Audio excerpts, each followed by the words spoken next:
All right, it's finally time to start really focusing on that next step here. Lesson 5. Now that we have started to understand how to pay off the debts, how do we start creating some space between the debts and our future goals? That is an emergency fund. Now we're going to talk about how to actually set it up and how to plan it.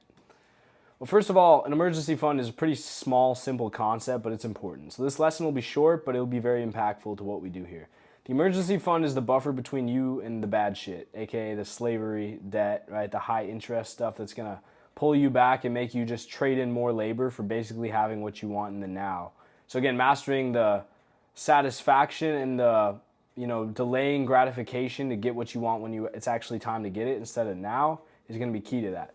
Emergency funds look different for everyone, right? They can be just stable investments. They don't actually have to be like money in a bank account. That's always a great way. Ideally, some sort of account that's earning, which we'll talk about. But they can just be, crypto or something that's ideally an investment as well too, but something you can liquidate as needed. What's a true emergency fund? Look at my little picture here. I wouldn't really say it's this though nowadays. It's a cushion for unexpected expenses like medical bills or car repairs. You can keep cash in an envelope, but if you're doing it for too long, inflation's gonna hurt the value of how much you're actually saving and kind of work against you. Kind of gonna be like having interest charged on your money basically. But typically expenses that are a need category and not monthly, right? So those are the two rules. So anything that you're not paying regularly within a 30-day period, like maybe it's a car repair, right? So it could be, like we said, like you need to replace your tires. That's a pretty big emergency expense because you can't wait on tires. You don't want to die on the road. And so you need to plan for that stuff. But that's what the emergency money does. It provides peace of mind and reduce reliance on credit that's just going to add additional labor to pay off things you will need at some point, like the tires. And that means your focus shifts, if you're doing that, from bills to investments easier. So that's kind of our goal, right? To be able to put us in a headspace where we can start making money and have businesses starting to work for us. But being in that headspace only comes from having more security of our money, which is what the emergency fund is doing. So here's our starting goal. Think of your largest emergency repair and save to that amount. I said repair, but it could really just be an expense. This isn't really a specific thing I would say, but it could be just emergency expense, right? Maybe it's you have to have enough money because your parents getting sick and you don't know if you're gonna have to fly out sometime soon to take care of them or take off work for that. You might need some money saved, so it might be pretty expensive for that. Or you just need new tires. Maybe it's $850 for some tires. I would typically try to aim about 20% higher than that. So take 1.2, so 100 plus 20%, so 1.2 times the 850 if you don't know how to do algebra, and that's how you get the amount you need to save. Where does the money come from? Well, that $1,020 or whatever it's going to be for you comes from the excess from the 50, 30, 20 rule. So it starts when you ideally either get all your debts paid off, and now this 20% can go toward the emergency fund, and then eventually it'll go for your investments. But maybe you can also reduce the 30% recreation or the fund money to 20%, or clear, again, debts entirely. But again, just shifting this around, taking as much or as little I would recommend out of needs and maximizing, the value you can get from what you already have and not needing as much for recreation or fund money is how you can easily free that up in the short term. But it's going to require more satisfaction from inside, right? And less from external factors, which is why mindset matters and makes a lot of this so much easier. The easiest and least threat option, again, is just to reduce the fund money. It's caused by changing your behaviors, as we've talked about. Review the mindset course. But you can save windfall money for emergency fund too, right? Maybe you get birthday money if you're still a kid or young enough.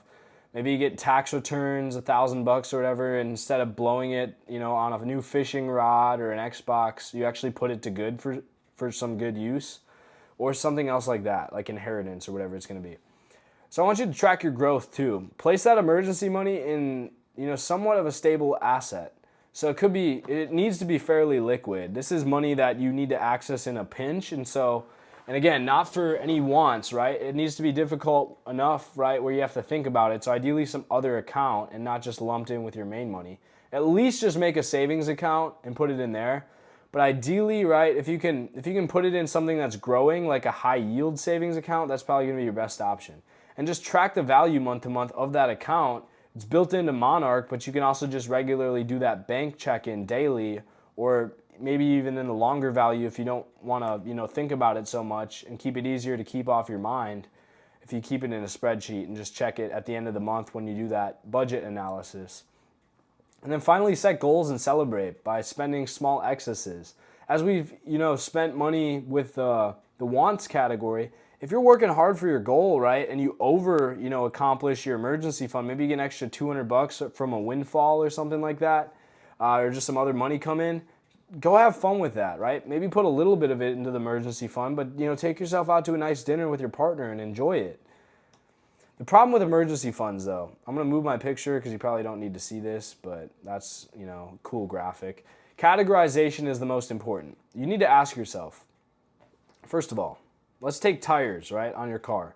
1, is this a usual monthly expense? I'm typically not buying tires every month, so I would say no. So we're good there. 2nd, is this a need instead of a want? I would say it is a need because I can't get to work unless I have tires. And I don't really want them, to be honest. If you ask yourself if you want it and you say no, it's pretty obvious that it's a need. So if you still are considering buying it. Do you have other options? For example, reward points from your credit card or items to sell like a watch or, some jewelry or maybe your Xbox that you need to really stop playing to cover this. Write this stuff down in your spreadsheet when you pull money out. Again, just be tracking, or Monarch, right, will track the value of that.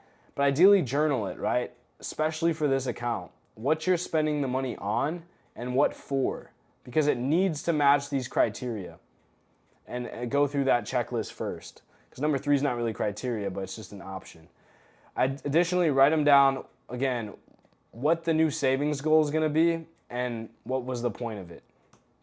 Tires is going to be pretty easy. I have to go to work. My car is falling out of order. I have to get new tires. Setting up an emergency account, do not spend money on a monthly checking account. Must be free. Chase and Wells Fargo charge you like $15 a month.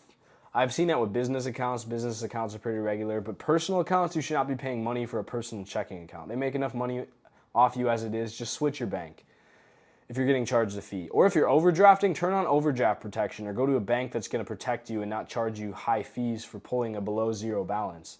Look at high yield accounts or separate accounts from your bank.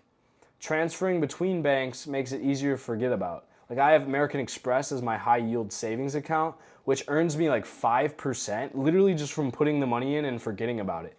I think inflation's 2 or 3%, so it loses value by 2 to 3% every year, but it gains 5%. So I'm really making money just forgetting about it and leaving it in that account. So, and that's separate from, I'm military, so I usually use USAA or something like that for my personal checking, or, Chase or whatever it's going to be for you. So just ideally, if you can make it separate. Credit Karma is a free app, and I think they allow you to set up a high yield savings account on there too. I think that's where this picture's from, but just look for a different bank to make it easier to forget about. So that way, when you actually need it, then you're going to go there and be like, oh, I was already looking for this because I have something that's beyond the ordinary. Determine how much of your recreation account, that 30%, right, you can allocate to emergency over time. I wouldn't take it to 0, right? You still want to have fun, but maybe slowly start peeling it back and figure out, okay, maybe I'm really, not enjoying, not being able to spend money on something fun like I used to be. Maybe you need to scale it back up from there, but don't take it from 30 to 0. Just find that sweet spot. When you start building the discipline, it'll get easier too to, not need as much outside pleasure, and you can use more of that money for other things. Finally, pick your starting contribution date and start adding money from your check automatically. If you can do the 50-30-20 rule and you're lining up with that, again, I would probably give it a few months first to make sure that you're not overspending on wants or debts, and your needs are in a good aspect too. But when you have good control and are pretty easy to calculate, how much you're going to get from each paycheck and stuff, start setting up a small automatic deposit so it's easy to start contributing to that while you're doing other things. With that said, I don't want to take too much time on this. Make sure you have an account, make sure it's getting funded, and make sure, again, the debt comes first. And when debt is finally in control, start adding a little bit of money to that as well.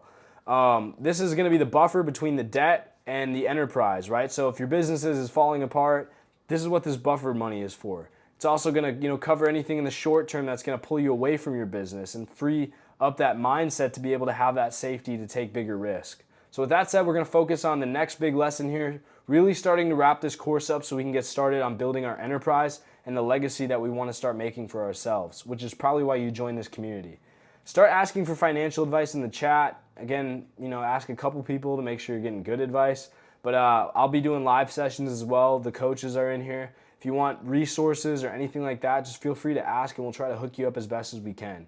But paying attention more and having that buffer creates the safety, and it makes the discipline and the mindset so much easier because you know you're working towards something. Until then, we'll see you in the next one.